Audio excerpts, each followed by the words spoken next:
భరద్వాజ్ గారు, అల్లు అర్జున్ బర్త్డే ఈరోజు. ఇప్పుడే టీజర్ రిలీజ్ అయింది, చూసాం. గతంలో ఒక టీజర్ రిలీజ్ అయింది. ఆ టీజర్కి ఈ టీజర్కి పోలికలు ఏంటి, అసలు టీజర్ పైన ఉన్న అంచనాలు ఏంటి? టీజర్ చూసిన తర్వాత మీకు అనిపించింది ఏంటి? అంటే ఆ టీజర్లో కథ చెప్పే ప్రయత్నం చేశాడు. ఇందులో జస్ట్ లుక్ మాత్రమే రివీల్ చేశాడు తప్ప గంగమ్మ జాతర లుక్ అంతే. ఓకే. గంగమ్మ జాతర అనేది చాలా ప్రధాన ఎపిసోడ్ అని ఆల్రెడీ చెప్పున్నాడే. అవును. ఆ ఎపిసోడ్ని ఒకసారి రివీల్ చేశాడు అంతవరకే. ఎలా ఉంటుంది ఏంటి, ఎలా ఉంటుంది, గెటప్ ఎలా ఉంటుంది అనేది. అంటే మనకి ఈ పద్ధతి గోదావరి జిల్లాలో ఉంది, తర్వాత విజయవాడలో కూడా ప్రభలు కట్టేవాళ్ళు. అవును. దీన్ని ఎక్కడో అడాప్ట్ చేస్తున్నాడు ఈ కథకి అనేది. తిరుపతి సరౌండింగ్ ప్రాంతాల్లో గంగమ్మ జాతర కల్చర్ ఉందని చెప్పేసి ఉందని, అంటే ఇక్కడ ఉంది. టోటల్ సినిమా రాయలసీమలో జరుగుతుంది, చిత్తూరు జిల్లాలో. కాబట్టి దానికి అడాప్ట్ చేస్తూ నడిపే ప్రయత్నం ఇది. ఈ స్క్రీన్ ప్లే కానీ కథ కానీ చాలా పోలికలు కనిపిస్తాయి. ఇంతకుముందు వచ్చినటువంటి నాయకుడు పోలికలు కనిపిస్తాయి.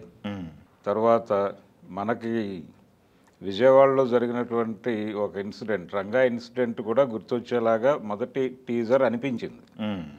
దానిలో ఇతను చనిపోయాడు అనగానే ఊరంతా తగలబెట్టేశారు అనే డైలాగ్ ఉంది. దాని inspiration maybe Vangaveeti Ranga incident అయి ఉండొచ్చు. ఆఫ్కోర్స్. ఇలా రకరకాల అంశాలు తడుముతున్నాడు అతను. అంటే ఒక స్మగ్లర్ కథ, ఇది వివాదాస్పదం కూడా అయింది కదా ఆ టైంలో. అవును. ఒక స్మగ్లర్ని హీరో చేస్తారా, అతను నేషనల్ అవార్డు వచ్చినప్పుడు. అవును. ఈ పద్ధతి ప్రకారం ఇందులో ఇంకొంచెం విచిత్రంగా ఈ క్యారెక్టర్ని రివీల్ చేసే ప్రయత్నం చేశాడు ఈయన. నిజానికి ఇలాంటి హీరోలు మనకు రావటం అనేది మొదలై చాలా కాలం అయింది. అవును. దీవార్ నుంచి ఈ కల్చర్ ఉంది. ఇది మొదలుపెట్టింది సలీం జావేద్ అనుకుంటే, ఇంకా వెనకాలకు వెళితే ఇంకా దొరుకుతాయి. కానీ ఒక ట్రెండ్ లాగా మొదలైంది మాత్రం అప్పుడే. ఎందుకు మొదలైంది అంటే, స్వతంత్ర భారతంలో మొదట్లో వచ్చిన సినిమాలన్నీ కూడా అవి సందేశాత్మక చిత్రాలుగా తీసే ప్రయత్నమే ఎక్కువ శాతం జరిగింది. అవును. తర్వాత ఆ భ్రమలు తొలగిపోతున్నటువంటి దశలు ఇలాంటి కథలు మనకి హిందీ సినిమాల్లో పంపే, అక్కడి నుంచి అన్ని భాషల్లోనూ అదే ట్రెండ్ మొదలైంది. ఇప్పుడు నెగిటివ్ ఇంపాక్ట్ ఉన్నటువంటి చాలా క్యారెక్టర్స్ని మనకి తెర మీద చూపిస్తున్నారు. ఆ ప్రయత్నంలోనే ఇంకా ముందుకెళ్ళిపోయి నయీం మీద కూడా సినిమాలు తీసేశారు. అవును. ఈ ధోరణి ఉంది. అంటే ప్రధాన పాత్ర ఏమిటి అనేదే తప్ప అక్కడ హీరో అనేవాడు సకల గుణాభిరాముడై ఉండాలి, ఇలాంటి గొడవలు లేవు మాకు అనే విషయం స్పష్టంగా చెప్పేశారు. యాంటీ క్లాక్ వైజ్ హీరోయిజం అని కూడా ఒక పద్ధతి అడాప్ట్ చేశారు వీళ్ళు. ఆ యాంటీ క్లాక్ వైజ్ హీరోయిజం ఈ సినిమాలో బలంగా చూపించబోతున్నాడు. దాని ద్వారా ఆయన ప్రధానంగా టార్గెట్ నార్త్ ఇండియన్ ఆడియన్స్, వాళ్ళని టార్గెట్ చేస్తూ తీస్తున్న సినిమా ఇది. పాన్ ఇండియా మార్కెట్ని దృష్టిలో పెట్టుకునే ఈ సినిమా డిజైనింగ్ జరిగింది. ఫస్ట్ పార్ట్ కంటే కూడా సెకండ్ పార్ట్ చాలా ఎక్కువ ఇంపాక్ట్ క్రియేట్ చేసే పద్ధతిలో డిజైన్ చేస్తున్నాడు. అవును.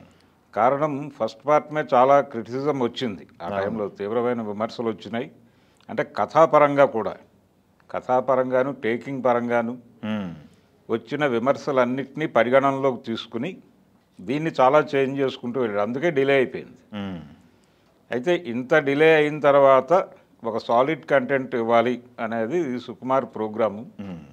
దానిలో భాగంగా సెకండ్ పార్ట్ ఎక్కువ ఇంపాక్ట్ క్రియేట్ చేసే పద్ధతిలో డిజైన్ చేశాడు. ఆ ఎఫర్ట్ అంతా కనిపించింది మనకి దీనిలో. ఈరోజు వదిలినటువంటి టీజర్లో ట్రైలర్ కోసం వెయిట్ చేయాలి ఇప్పుడు మనం. అంటే ఒక శాంపిల్ అయితే ఏ రేంజ్లో ఉండబోతుంది అనేది టీజర్ని చూపించడానికి ప్రయత్నం చేశారు. అంటే బర్త్డే అకేషన్ వీటన్నిటిని మార్క్ చేస్తూ మాత్రమే ఇది వదిలారు ఇప్పుడు. అయితే ఒకట మీరు ఇందాక మాట్లాడినప్పుడు ఒకటి క్రిస్టిసిజం వచ్చిందన్నారు ఫస్ట్ పార్ట్కి. ఒక స్మగ్లర్కి కూడా పెయిన్ఫుల్ లైఫ్ ఉంటుంది, పెయిన్ఫుల్ గతం ఉంటుందని చెప్పే ప్రయత్నం ఏమైనా చేయబోతున్నారంటారా? అదే జరుగుతుంది. అంటే ఇప్పుడు మొదట వచ్చిన టీజర్లో రెండో కోణం చూపించబోతున్నారు పుష్పలో. రెండో కోణమే. అంటే రకరకాల ఇష్యూస్ ఉంటాయి జీవితం అన్న తర్వాత, వాటన్నిటినీ తెర మీద చూపించి ఏదైనా సరే మనిషి జీవితంలో జరిగే ఏ సంఘర్షణనైనా తెర మీద చూపించవచ్చు, మొహమాట పడక్కర్లేదు అనే పద్ధతిలో. అంటే కొంచెం ఆ ధోరణి మనకి సుకుమార్లో రంగస్థలం దగ్గర నుంచి కనిపిస్తోంది. అవును. అదే డిజైనింగ్ ఇందులోనూ నడిచింది. పుష్ప పార్ట్ 1లోనే అదే జరిగింది, ఇప్పుడు 2లో కూడా అదే ఉంటుంది. ఇది యాక్చువల్గా ఈ యాంటీ క్లాక్ వైజ్ హీరోయిజం అనేది తెలుగులో బలంగా తీసుకొచ్చి ఒక ట్రెండ్ లాగా నడిపినవాడు పూరి జగన్నాథ్. అవును. ఇది సుకుమార్ అడాప్ట్ చేసుకున్నాడు. అడాప్ట్ చేసుకుని దాన్ని తన స్టైల్లో చెప్పడం, అలాగే ఇతని మీద తమిళ డైరెక్టర్స్ ప్రభావం కూడా ఉంది. ఇప్పుడు పారంజిత్ వీళ్ళ ప్రభావాలు కూడా ఉన్నాయి. వాళ్ళు క్యాస్ట్ ఇష్యూని చాలా బలంగా మాట్లాడుతూ వస్తున్నారు అవును తమిళ సినిమాల్లో. అవును. దాన్ని తెలుగు సినిమాకి అడాప్ట్ చేయటం అనేది మొదలుపెట్టిన వాడు కూడా సుకుమారే. అది కూడా రంగస్థలంతో మొదలైంది. ఆ తర్వాత అతని దగ్గర నుంచి వచ్చినటువంటి ప్రోడక్టే ఉప్పెన కూడా. ఉప్పెనలో కూడా క్యారెక్టర్స్ నేటివిటీ, అవును, అలాగే వాటి కులం ఇవన్నీ ప్రస్తావిస్తాడు. ఇది మాట్లాడకుండా సినిమాని నడపడం అనేది మనకు మొదటి నుంచి అలవాటు. అవును. ఈ తెరలు తీసేసి సినిమాలు నడపటం అనేది ఓపెన్గా చేస్తున్నారు ఈ మధ్యకాలంలో. దానికి ప్రధాన కారణం తమిళ దర్శకుల ప్రభావమే.